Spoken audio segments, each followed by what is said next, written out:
Alright, hello fun and welcome back to my Fallout 4 Mod Spotlight series, where today we are having a look at the Ranger Rifle M71 Manhunter mod, which is being released by user Princess Arias. And what this glorious little piece of work looks to add into the game is an absolutely wonderful new, lore-friendly 12.7mm Bullpup sniper rifle for you to enjoy. And I quite like this thing. As of course, you guys know me, I always love a good bullpup, and plus the design of this thing really does feel to me like something that fits into the world, and being 12.7mm actually does make it, if memory serves me correctly, an anti-material rifle, which just makes things even more fun. That being said, I do think if it's supposed to be an anti-material rifle, it probably needs a bit more damage, but more on that in a little bit. For now, let's jump on over here and have a look at what exactly we are getting with the Ranger Rifle, which in its most basic and standard form will do 52 damage with a 12.7mm round with a fire rate of 25, range of 299, accuracy of 68, and a decently heavy weight of 12. And as you can see here, it is a pretty good looking gun. I very much do enjoy it. Kind of reminds me of a couple of different real world bullpups, and I think overall is pretty nice. It's got a lot of good details on the design. I do like that it's got like the loops here for, you know, your shoulder strap, etc. It's a pretty good looking gun that I very much do enjoy. And with the modifications that we have over here, you can change up both the aesthetics and usability of the gun to give it more power, range, etc., and really help this gun last you a bit later into the game. Now, damage-wise, I would say this thing is solidly middle game, and that is what it is meant to be, a mid-game sniper rifle. And I'd say it could last you into the late game, as the most powerful I was able to get it without any additional perks, of course, as usual, was somewhere around 91, which isn't bad, but we certainly have some endgame weapons that can do a lot more damage than that. Then again, like I said, with perks you can, of course, get that damage even higher. But overall, though, still a good gun and fun to play with. So, how do you get your hands on one of these wonderful weapons? Well, first off, there are some requirements. DLC-wise, you are going to need Far Harbor as well as Nuka World. Now, mod-wise, considering this thing uses 12.7mm rounds, you are going to require the munitions mod for this to work. And the mod maker said they do not plan on making a non-munitions version, but hey, if you play with a lot of gun mods, you probably already have the munitions mod anyways. It's a fun one. And once you've got those requirements installed, you'll start seeing these in stores as well as legendaries at level 20, which is quite interesting. And then at level 26, you'll start to see them, just the normal versions of them, on Gunners, Railroad Agents, Brotherhood of Steel Soldiers, and Raiders. I kind of find that one honestly kind of interesting, and I think it probably should be switched, but that's personal opinion. You'd think you'd be finding just the standard version on random soldiers first, rather than stores and legendaries first. Little strange, but oh well. So yeah, between 20 and 26 is when you will see these in the world. And beyond that, there is also one unique variant that you can go and find out there in the Commonwealth. So you got basically 3 ways to get one here. Not too shabby at all.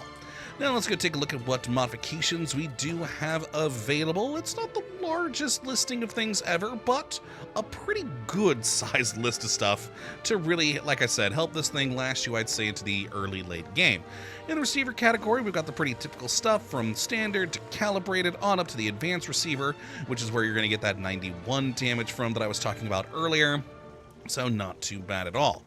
Now, in the barrel category, we've got the standard short. We also have a snub barrel, then a short light, a short heavy, short ported, long suppressed barrel here, long light, long heavy, and long ported barrel. And yeah, a lot of odd options there, and also odd with the modeling with that. I don't know exactly why that's there, but yes, no matter what, your barrels are always going to be at least that length because of, well, whatever this internal bit is. One small oddity for the gun. Granted, for me, I usually have these larger barrels on this thing for the max range you can get out of them. Holy crap, look at that. Plus, it just looks cool. So it doesn't really mean much for me. Now, then, in the stock category, we've either got the no stock, full stock, light stock, heavy stock, recoil compensating, which I think is my favorite looks-wise. I like the springs back there. They amuse me. And then we have a marksman and a sniper stock. You'd think the marksman would be my personal favorite because of the wood there, but I really like those springs for some reason. Now, in the magazine category, we've got a standard, medium, and large, as well as a drum magazine here, with quick eject versions of all of them, except for the drum magazine, which is intriguing.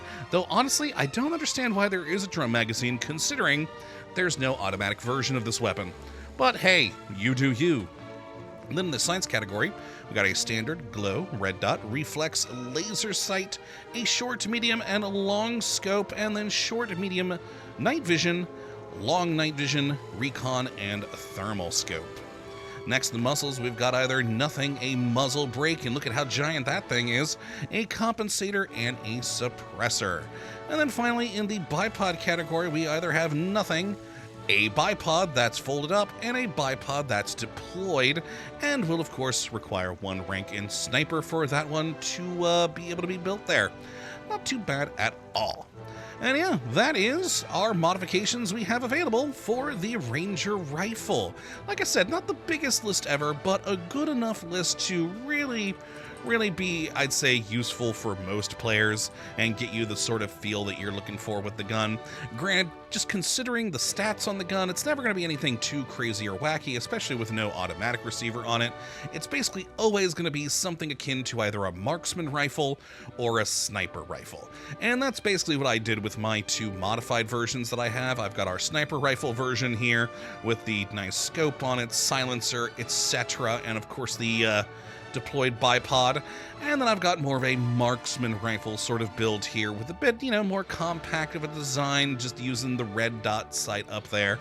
Not too shabby at all. Probably should have gone maybe with the drum magazine on there, but again, without an automatic receiver, I don't see the point of having that drum magazine.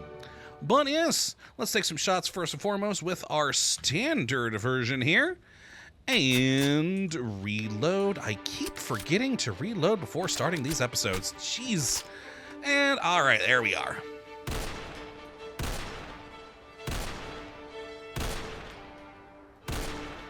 And there we go, the standard short magazine there, only having those 5 rounds. And as you can see, it does have quite a bit of kick to it, but it's not honestly that bad, especially for something that's supposed to be a 12.7 millimeter. It's fairly controllable and easy to keep on target for the most part. And with the sights, I'd say the sights aren't too horrible. They're certainly not the worst sights we've ever seen. Not the greatest either, but they're perfectly usable for iron sights there. And easy for you to keep on target, like I said. Not too bad at all. Now, of course, if we go on over to our sniper version here, with a nice little night vision scope.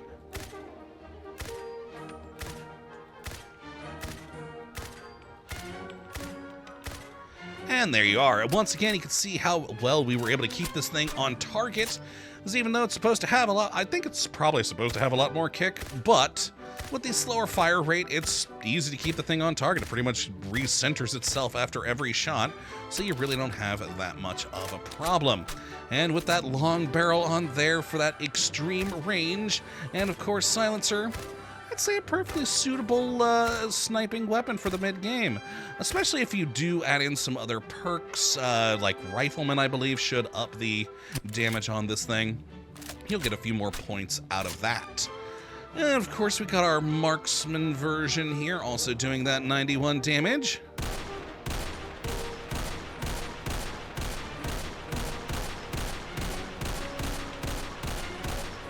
And there we go. Again, not too shabby, and honestly, I think this is probably my favorite way of using this gun. The sniper rifle is great, but for me, in this game, by the point you have this, you probably have also found a Gauss rifle, which will end up doing a heck of a lot more damage to your enemies, even with just its base levels of damage. So the sniping, it's not bad, certainly can be used, especially if you only stick with certain styles of weapons. But as a marksman rifle, I think that's where this thing particularly shines, which is pretty nice for me. So let's head on over here and have a look at how it does function against an enemy, and we'll grab our usual test subject. Oh boy, 91 damage should be all right. Shouldn't take too long for us to kill him. Granted, it's assuming my accuracy, which honestly I'm not doing too bad so far. There we go. One magazine with the marksman version of the gun, and we almost have a dead Deathclaw. I missed a few shots there, but overall not too bad, not too shabby at all. There we are, and let's finish him off with our night vision scope here. Yep, let him charge a bit, and fire! Get him. One shot, one kill. With the second gun and second magazine. Good times, though, good times. Yeah, I definitely say for myself, I would personally prefer this as more of this sort of marksman style of gun, and especially calling itself a ranger rifle, I think that kind of fits more that kind of aesthetic when you're talking about a gun for a ranger. Overall, though, it's still a very fun weapon to play around with. Like I said, since it is early on, since it is 12.7 millimeter, I do think that the damage should be a little bit higher at the very least, considering 12.7 millimeters is the is like the Soviet standard for anti-material rifles. It's roughly equivalent to a 50 cal, but it's, I think, oh boy, it's a little bit different in some way, but I can't remember how exactly right now. Yeah, so I think it should have a little bit more damage at the very least, but still, even with what we've got, it is a fun bullpup gun that I have very much been enjoying my time with, and I would suggest you have a look at yourself, as it is just entertaining. So if you would like to check it out for yourself, you can have a look at the link in the description of the video as per usual.